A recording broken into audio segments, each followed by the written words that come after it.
주님께서 여러분과 함께 루카가 전한 거룩한 복음입니다. 주님 영광 받으소서.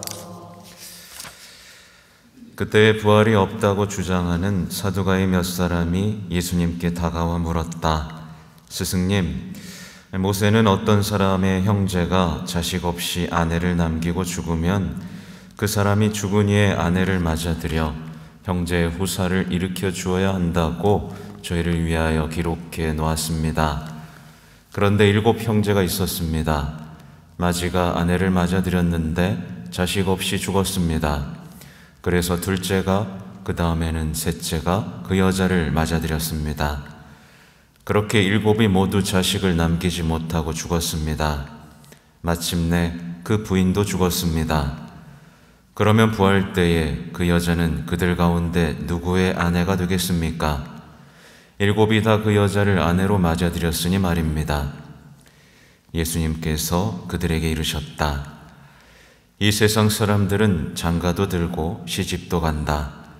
그러나 저 세상에 참여하고 또 죽은 이들의 부활에 참여할 자격이 있다고 판단받는 이들은 더 이상 장가드는 일도 시집가는 일도 없을 것이다.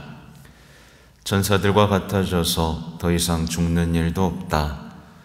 그들은 또한 부활에 동참하여 하느님의 자녀가 된다. 그리고 죽은 이들이 되살아난다는 사실은 모세도 떨기나무 대목에서 주님은 아브라함의 하느님, 이삭의 하느님, 야곱의 하느님이라는 말로 이미 밝혀주었다. 그분은 죽은 이들의 하느님이 아니라 산 이들의 하느님이시다. 사실 하느님께는 모든 사람이 살아있는 것이다.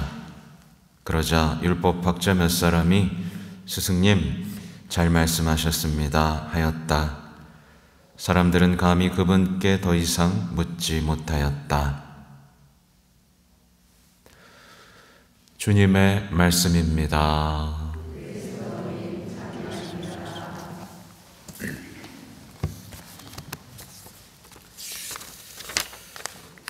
자비로이 교회를 이끌어 주신 주님 기억하며 감사하게 하소서. 네, 예수님께서 어제 복음에서 성전을 정화하셨죠. 강도들의 소굴이 되는 것을 원하지 않고 기도의 집이 되기를 원하신 예수님께서 성전을 이렇게 깨끗하게 정화하시니까 성전에서 기득권을 누렸던 이 세력들이 이제 예수님의 권한과 가르침에 대해서 이제 문제를 삼는 거죠. 그들이 강도였기 때문에 그들의 자리를 뺏기지 않기 위해서 이제 시비를 거는 겁니다. 이 중에서 사두가이들이 오늘 등장하는데 이들은 모세 오경만 믿었던 사람이에요. 모세 오경만 믿었기 때문에 저 세상, 그러니까 죽은 다음에는 뭐가 없다라고 생각했고, 그러니까 부활 따위는 없다. 그냥 성전에서 제사만 잘 드리면 되기 때문에 온갖 부정을 저지르면서도 자신의 기득권만을 유지하는 것에 관심이 있었습니다. 그래서 이제 예수님한테 부활이 있을 수 없다. 부활이 있으면 우리의 삶은 꼬여버린다라는 취지로 이제 얘기를 하는 거죠. 그러니까 7 형제가 있었는데 그 7 형제랑 한 사람씩 결혼을 했던 아내가 죽으면 누구의 소유가 되겠느냐 이런 질문을 하면서 이러니까 부활은 있을 수가 없습니다 라고 또 모세를 들먹이죠. 모세가 이렇게 써놨지 않습니까? 당신이 주장하는 것은 무엇입니까? 라고 이렇게 예수님의 대항하는 가르침에 대해서 얘기하고 있죠. 그들은 성경을 잘 알고 있었죠. 그리고 나름 지식인이었죠. 근데 만약에 어떻게 할 것이냐 뭐 이런 생각을 하면서 어떻게 된 거죠? 하느님하고 멀어져 버린 거죠. 이런 일이 오늘날에도 벌어집니다. 성경을 아무리 잘 알아도 만약에 예수님의 구체적인 이 사랑에 대해서, 부활에 대해서 추상적으로만 생각하고 있다면 우리는 예수님 그리스도인의 삶하고 완전히 멀어지게 되죠. 신앙은 어떤 추상적인 철학이나 이상주의가 아니죠. 예수님은 굉장히 구체적으로 우리에게 사랑을 전해주셨죠. 사랑이 뭐죠? 라고 말한다면 우리는 당당하게 대답할 수 있습니다. 예수님처럼 우리의 생명을 이웃에게 주는 것이 사랑입니다. 맞죠? 그죠? 예, 우리의 목숨을 내놓고 누군가를 사랑하는 것이 사랑이다 라고 말할 수 있습니다. 실제로 예수님은 사랑에 대해서 사랑은 이런 거야 라고 하면서 막 가르치신 게 아니라 어떻게 하셨죠? 아주 구체적으로 사랑이 무엇인지 보여주셨죠.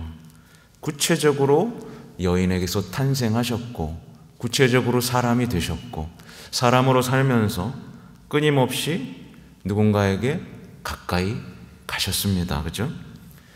그리고 구체적으로 죽음, 십자가에서 죽음을 당하셨고, 그렇게 구체적으로 사랑을 행했죠. 그죠? 근데 이것에 대해서 동의하지 않고, 성경에 이런 얘기가 있어. 이렇게 하다 보면 정말 말만 하고 사랑하지 못하는, 그래서 주변 사람들에게 전혀 그리스도교라는 것이 무엇인지 알려주지 못하는 사랑에 무능한 그리스도인으로 남게 되고 말죠. 만약에 그렇게 남는다면 우리는 이 오늘 복음 속 사두가이나 율법학자들과 다를 것이 없는 추상적인 이론만 갖고 있는, 그러나 세상에 전혀 도움이 되지 않는 그리스도인으로 남게 될 것입니다. 어쨌든 이 사두가이들은요, 부활이 없다고 믿었어요. 그러니까 저 세상, 새로운 삶이 없다고 믿은 겁니다. 그러니까 이 세상의 삶만이 전부다 라고 믿었던 사람이죠. 하지만 예수님께서는 죽음 너머에도 새로운 삶이 있다. 지상적인 차원이 아니라 또 다른 차원의 삶이 분명히 존재하고, 그 삶에서는 죽음도 더 이상 우리의 삶을 지배하지 못할 것이고 영원한 행복이 있다라는 것을 지금 명확하게 알려주고 계신 거죠. 사실 그리스도인들에게 이보다 더 큰 위로와 희망은 없습니다. 그렇죠? 근데 세상은요, 오늘날의 세상은 믿지 않는 사람들은 부활에 대해서 모르고 영원한 생명에 대해서도 모릅니다. 그래서 사실 위로와 희망이 없어요. 지상에서의 지금 삶에서의 어떤 고통과 시련 속에서 희망을 찾을 수가 없죠. 세상은 지식으로 가득 차 있습니다. 그죠? 온갖 지식으로 가득 차 있지만 뭐가 없죠? 영원한 생명에 대한 지식은 하나도 없죠. 그러다 보니까 위로받을 데가 없습니다. 희망을 둘 곳도 없습니다. 굉장히 불행하죠. 그래서 지금 이 순간의 행복만이 중요한 거죠. 그래서 지금 이 순간 어떻게든 행복하게 살기 위해서 온갖 부정부패를 지르면서도, 온갖 죄악을 저지르면서도 지금 이 순간 나는 행복해야만 하겠다 라고 생각해 버리는 거죠. 근데 한번 생각해 보세요. 세상에는 대체적으로 세 가지 부류의 사람이 있습니다. 뭐냐면 죽음으로 모든 것이 끝난다고 믿는 사람입니다. 죽으면 끝나. 그럼 이 사람이 어떻게 살겠어요? 이 사람에게 뭐 죄가 있겠어요? 뭐가 있겠어요? 이 사람은 그냥 막 살죠. 그죠? 그냥 행복하면 그만입니다. 죽으면 끝이니까. 그리고 두 번째로 환생인 거죠. 죽음으로 모든 것을 다시 시작할 것이다. 우리의 삶은 계속 반복될 것이다 라고 믿는 사람이 있습니다. 이 사람은 어떻게 살까요? 언제든지 다시 시작할 수 있으니까 실수하더라도, 그죠? 그냥 죽어버리면 그만입니다. 언제든지 다시 시작해야 되는 이 삶의 굴레 속에서 어떤 의미를 찾을 수 있을까? 저는 궁금해요. 그러나 우리는 뭐가 있다고 믿는 거죠? 죽음 너머에 영원한 생명이 있다 라고 생각하는 거죠. 죽음 너머에 완전한 다른 삶의 차원이, 지상적 차원이 있고 천상적 차원이 있다는 것을 믿습니다. 그러다 보니까 단 한 번의 인생을 사는 거예요. 단 한 번의 인생. 그러나 우리가 죄를 짓더라도 언제든지 다시 시작할 수 있게 만드는 주님의 용서라는 것이 있죠. 이 사람의 삶은 어떻게 다를까요? 완전히 다르겠죠? 충실함, 진실함, 완전히 다를 것입니다. 이 세 가지의 삶 중에서 우리는 뭘 선택한 거죠? 죽음 너머에도 새로운 삶이 있다라는 삶을. 그래서 우리는 부활을 믿고요. 부활에 대해서 생각하는 사람은 정말 우울증 걸릴 수가 없습니다. 우리가 착하게 살고 주님을 믿을 때 우리의 모든 삶을 보상받을 것이고 선과 악은 반드시 역전될 것이라는 믿음이 있기 때문에 우리의 삶은 언제나 충만하고 위로가 가득하고 희망으로 충만합니다. 지상의 삶에 사로잡혀 있는 사람들이 어떤 생각을 갖고 있는가가 이 사두가이들의 질문에서 드러나는데, 뭐라고 묻냐면 마지막 질문이에요. 부활 때 그 여자는 그들 가운데 누구의 아내가 되겠습니까? 누구의 아내가 되겠습니까? 라고 묻습니다. 이게 뭐예요? 이 여자 누구 거냐? 라고 묻는 겁니다. 소유를 따지고 있는 거예요. 그렇죠? 그런데 이 아내 누구 거죠? 이 여자는 누구 거죠? 주님 겁니다. 주님의 것이죠. 누구의 소유도 될 수 없어요. 이것을 우리 삶으로 이제 돌아봐야 되는데, 우리가 누구의 소유가 될 수 있나요? 우리가 배우자 건가요? 우리가 부모의 건가요? 우리가 자녀의 건가요? 우리가 누구의 소유가 될 수 있나요? 또 반대로 우리가 누구를 소유할 수 있습니까? 없죠. 우리는 누군가를 소유할 수도 없고 누군가의 소유가 될 수도 없습니다. 우리의 삶은 오로지 주님의 것입니다. 심지어 우리는 우리 자신에게도 속하지 않죠. 곧 자신을 위해서 사는 사람은 불행해집니다. 근데 오늘날의 세상 사람들은 어떻죠? 누구에게도 속하고 싶어 하지 않죠. 누군가 나를 지배하지 않았으면 좋겠다. 그러면서 모든 것을 소유하고 싶어 합니다. 내 배우자도 내 거, 내 자녀도 내 거, 내 재물도 내 거. 그렇게 자신만을 위해서 살아가죠.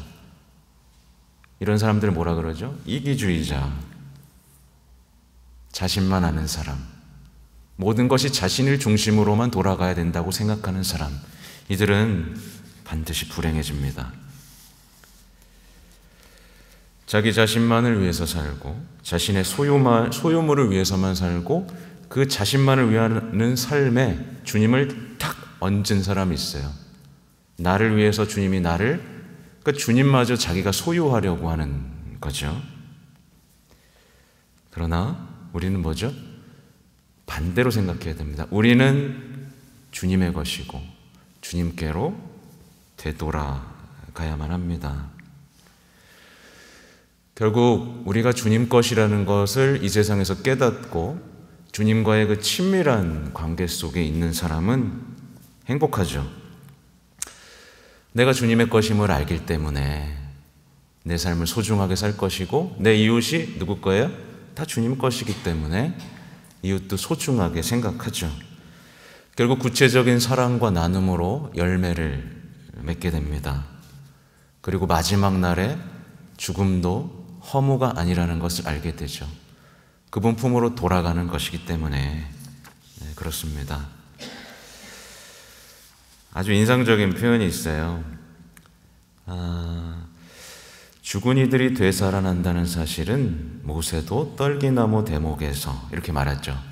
그러니까 모세가 이미 부활에 대해서 말하고 있다라고 지적을 하면서 주님은 아브라함의 하느님, 이삭의 하느님, 야곱의 하느님이라는 말로 이미 밝혀주었다.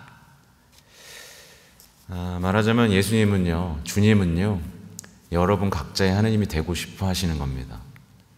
그러니까 저 같으면 병근이의 하느님, 각자 이름을 부르면서 각자 이름 옆에 당신의 하느님이라고 이름 불려지길 원하시는 그 하느님을 오늘 좀 기억하셔야 돼요. 우리는 마지막 날에 우리 각자의 하느님을 만날 겁니다. 이보다 더 큰 희망은 없겠죠.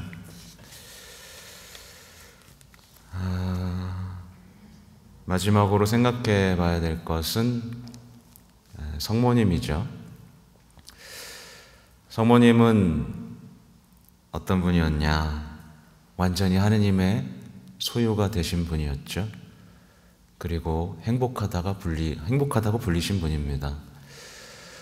그래서 우리 그리스도인들은 늘 자신을 버리고 십자가를 진다라는 것을 구체적인 실행으로 우리의 삶을 봉헌하죠. 저는 성모님의 것입니다. 저는 주님의 것입니다. 여기서 행복을 발견하지 못하는 그리스도인들은 불행하죠.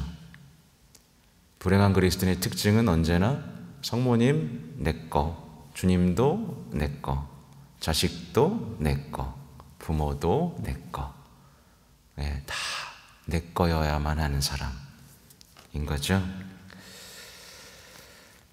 아무튼 우리는 부활을 믿는 사람이라는 거 오늘 기억하시면 좋겠어요. 부활은 진짜로 이루어질 것이고 부활이야말로 우리의 삶을 지탱해주는 유일한 힘이라는 거 기억하면서 잠시 묵상하시겠습니다. 아멘.